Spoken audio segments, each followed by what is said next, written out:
Democrats swept in every single race across the country. And I'm not overstating it. From New York to California to New Jersey to Virginia to Pennsylvania to Georgia to Orlando, Florida, Democrats won in every single race. In a stunning rebuke of the Trump administration. I'm going to go get some rest. Thank you so much for everyone who has watched my election night coverage. I'm going to get some sleep. If you want to support my work, please consider subscribing to support my work at the link in my bio at my Substack. And I will see you bright and early with more news. What a night. What a night. We have major news right now in Colorado. Voters approved of a ballot measure that would raise state income taxes on wealthy families making over $300,000 per year to pay for free meals for all public school students in the entire state. A stunning win for Colorado and Colorado Democrats who wanted to raise taxes on the wealthy to pay for free meals for schools and for public school students. And that result is not being reported on. Why? Because it's not the biggest result of the night. But if you look at results across the country, and especially compare what's happening in Colorado to, say, New York City, where Zohran Mamdani promised freeze the rent and free buses and grocery stores, free grocery stores, government-run grocery stores. Well, then Colorado's election results should not surprise you because Americans want affordability. And whether in New York City or in Colorado, that's what they voted for. So they voted to raise taxes on the wealthy to pay for free meals for public school students. Spread the word. Full updates on my Substack coming shortly, linked in bio, so subscribe for free. Follow along for all the news that you need to know about.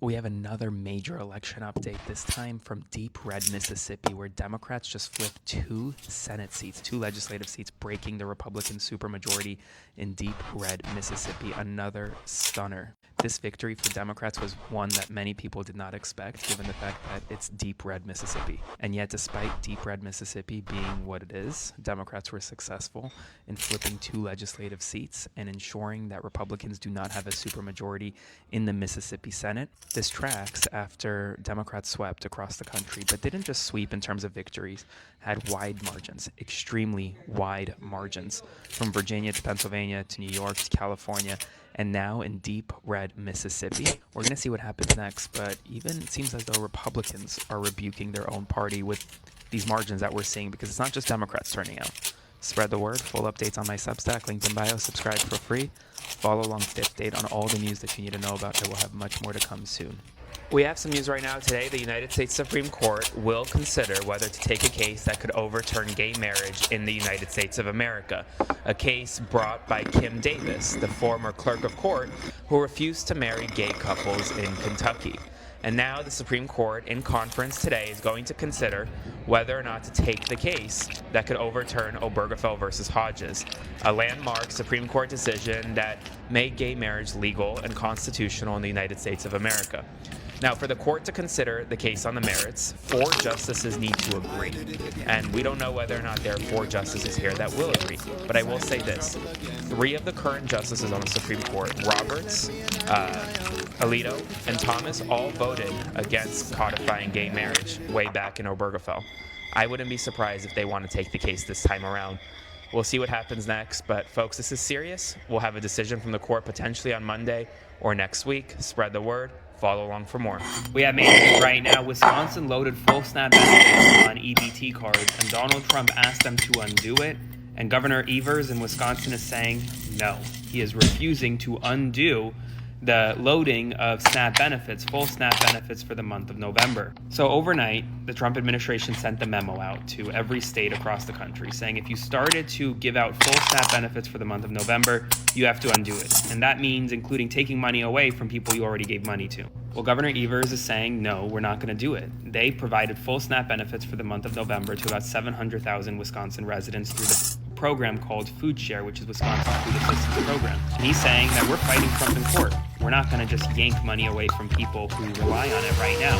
Now, we'll see if this leads to some type of financial penalty from the Trump administration. But ultimately, Wisconsin is saying, no, we don't. Spread the word. Full updates on my Substack, linked in bio. Subscribe for free.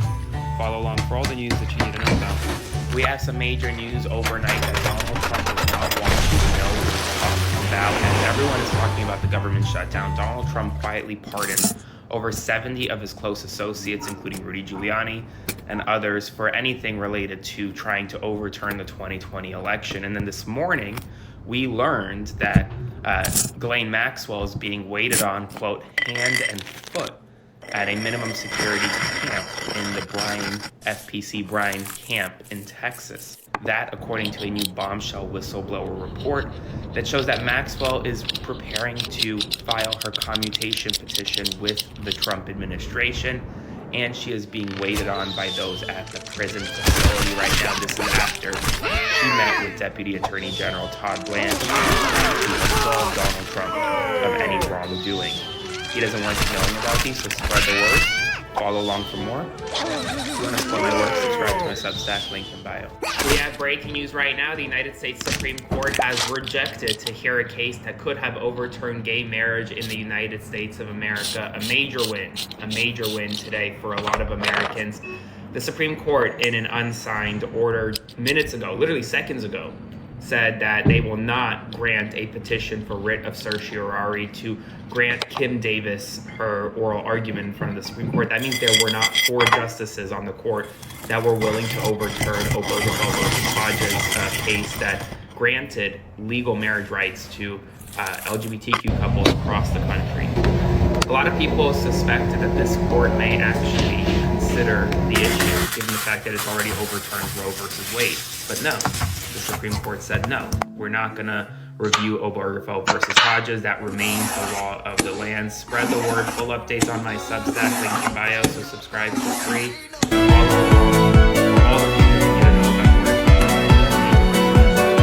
Complete chaos in the White House over the fact that the Epstein files discharge petition may hit 218 signatures. They just called an emergency meeting, according to CNN, of top Justice Department officials, including Todd Blanche, the Deputy Attorney General, the Attorney General Pam Bondi, and Kash Patel, the FBI Director, alongside Lauren Boebert. Donald Trump has personally called both Lauren Boebert and Nancy Mace to have them remove their names from the Epstein discharge petition. They're 2 of the 4 Republicans who have signed on. The other 2 are Thomas Massie and Marjorie Taylor Greene, neither of whom have signed or will remove their names. But there is a full court press happening right now as increased panic within the White House sets in that the Epstein files may soon become public, or that the House of Representatives may soon vote, a full House of Representatives vote, on whether to release the files publicly. We'll see what happens. It's going to be a full court press over the next few hours. Spread the word. Full updates on my Substack, linked in bio, so subscribe for free. Follow along, stay up to date on all the news that you need to know about. More to come. We have some news right now. Catholic bishops are rebuking Donald Trump in one of the rarest public statements we've seen in recent years. The United States Conference of Catholic Bishops has issued a rare condemnation of Donald Trump's immigration crackdown around the United States of America, calling for meaningful immigration reform, stating, quote, "We are troubled by threats against the sanctity of houses of worship and the special nature of hospitals and schools." This is the first message of its kind issued by the bishops in nearly 12 years. These Catholic bishops are stepping up and condemning Donald Trump. And remember, Donald Trump's base is made up of a lot of Catholic voters.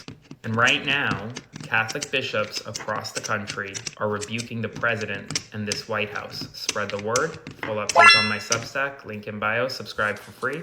Follow along for all the news you need to know about. We have breaking news right now. Donald Trump just posted that the Democratic lawmakers who said military service members should not follow illegal orders engage in, quote, seditious behavior punishable by death, openly calling for the execution of lawmakers in the United States of America. I cannot sugarcoat this, and this is something that we cannot wash. This is not just Trump being Trump. This is the President of the United States openly calling for the execution of lawmakers of an opposing party. They did not say anything illegal. They did not engage in seditious behavior. They merely said that military service members should not follow illegal orders. And yet some in parts of the media and on the right are saying, well, this is just Trump being Trump. He's not being serious.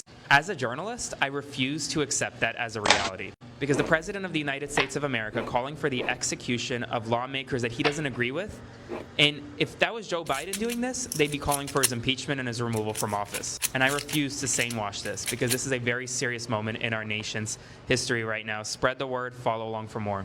Jadi berapa duit, Bude? Sini, ada sini, kita kayak gitu. Ayo. Makasih ya, Bude. Gak kaget. Gak kaget, jadi. Sini, si Nur lagi nyapu, kita kagetin. Follow Nur.